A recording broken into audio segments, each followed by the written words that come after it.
લોકસભા સામાન્ય ચૂંટણી 2024 સુરતમાં મતદાન જાગૃતિ અભિયાનમાં થર્ડ જેન્ડરના સ્ટેટ આઇકોન નિકિતા કુંવરે મતદાતાઓને કરી અપીલ। લોકશાહીના મહાપર્વમાં વધુ મતદાન કરવા સુરત કિન્નર સમાજનો તમામ મતદારોને અનુરોધ। જાગૃત મતદાતા લોકતંત્રનો ભાગ્ય વિધાતા સ્ટેટ આઇકોન નિકિતા કુંવર આગામી લોકસભા ચૂંટણીને અનુલક્ષીને સ્વીપ મતદાન જાગૃતિ પહેલ અંતર્ગત લોકશાહીના મહાપર્વમાં મહત્તા મતદારો મતદાન કરે અને લોકશાહીના અવસરમાં વધુમાં વધુ લોકો સહભાગી બને ચુનાવ કા પર્વની ઉત્સાહભેર ઉજવણી કરે એ માટે સુરતના કિન્નર સમાજના સ્ટેટ આઇકોન નિકિતા કુંવરે સુરતના નાગરિકોને વધુમાં વધુ મતદાન કરવા અપીલ કરી હતી।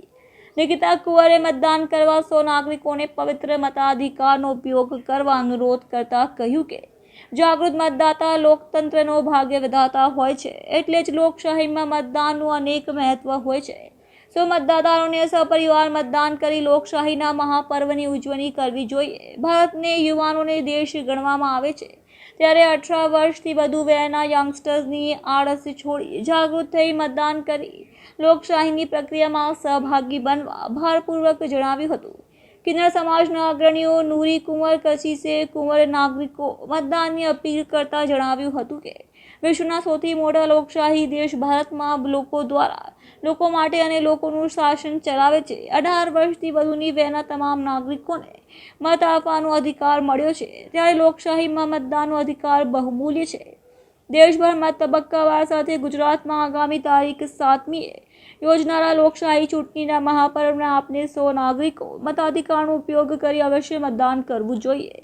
નૂરી કુંવર કશીસે કુંવરે વધુમાં કહ્યું કે દેશના સર્વાંગી વિકાસમાં આપના પ્રત્યેક મતનું આગવું મૂલ્ય છે। મજબૂત લોકશાહીનું નિર્માણ કરવા દેશને સશક્ત કરવા માટે મતદાન અતિ આવશ્યક છે અને દેશના નાગરિકો તરીકેની ફરજ પણ છે જે લોકશાહી પ્રક્રિયામાં સક્રિય ભાગીદારી સાથે સક્ષમ બને છે, જેથી કિન્નર સમાજ વતી સુરત શહેર સહિત રાજ્યના નાગરિકોએ આ મહાપર્વમાં હોશે હોશ પરિવાર સાથે મતદાન થકી સહભાગી થવા તેમને અપીલ કરી હતી। નમસ્કાર, મારું નામ છે નૂરી કુંવર કશીસ કુંવર। અમે નાનપુરા હિજડાવાડના રહેવાસી કિન્નર છે। ચૂંટણીનો માહોલ છે કે પ્રકારે તમે લોકોને મતદાતાઓને રીઝવવાનો પ્રયાસ કરી રહ્યા છો?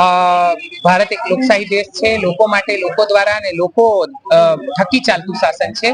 હું બધાને હાથ જોડીને એ જ વિનંતી કરીશ કે આજે આપણે 7 મેના દિવસે ગુજરાતની અંદર ચૂંટણીનો દિવસ નક્કી કરવામાં આવ્યું છે। વ્યક્તિઓ કોઈ પણ બહાના બનાવ્યા વગર કે અમારી પાસે જવાનો સમય નથી અથવા તો પછી અમે થાકેલા છે, આરામનો દિવસ મળ્યો છે તો આરામ કરીએ અથવા તો પછી અમારા વોટિંગ કાર્ડ નથી મળતા, પરંતુ આવા બધા બહાનાઓને છોડીને તમારા ઘર સુધી તમને જે પર્ચી આપવામાં આવે છે એ લઈને નજીકના પોલિંગ બૂથ પર જઈને તમે અવશ્ય મત આપજો।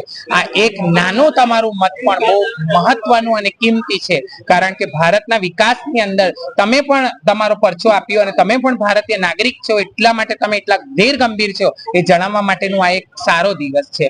ભારતના વિકાસમાં તમે કોઈ જાતિ, કોઈ ધર્મ કે કોઈ વ્યક્તિને જોઈને નહીં, પરંતુ લોકોના કામોને જોઈને તમે વોટ આલો। તમારો વોટ જે તે વ્યક્તિને રાખી પણ શકે છે અને બદલી પણ શકે છે, એટલું તમારા મતાધિકારની અંદર તાકાત છે। તો પોતાની તાકાતને હાથ જોડીને કહું છું, હું કિન્નર થઈને હાથ જોડીને આ વસ્તુ કહું છું કે જ્યારે અમે લોકો આ વસ્તુમાં આટલી સારી રીતે જોડાઈ શકીએ છીએ, જ્યારે કે અમારી તો સંખ્યા બહુ અલ્પ છે, તો મારા ભારત દેશની અંદર યુવા પેઢીઓ એ શું નહીં કરી શકો? તમે ઈચ્છો એવો ઇતિહાસ બદલી શકો છો, ભવિષ્ય બનાવી શકો છો અને ભૂતકાળમાં થયેલી ભૂલોથી શીખ લઈ શકો છો। તો બસ હાથ જોડીને તમને બધાને આ જ નમ્ર વિનંતી છે, અવશ્યપણે વોટિંગ કરવા જશો જી। જય માતાજી, જય ભારત।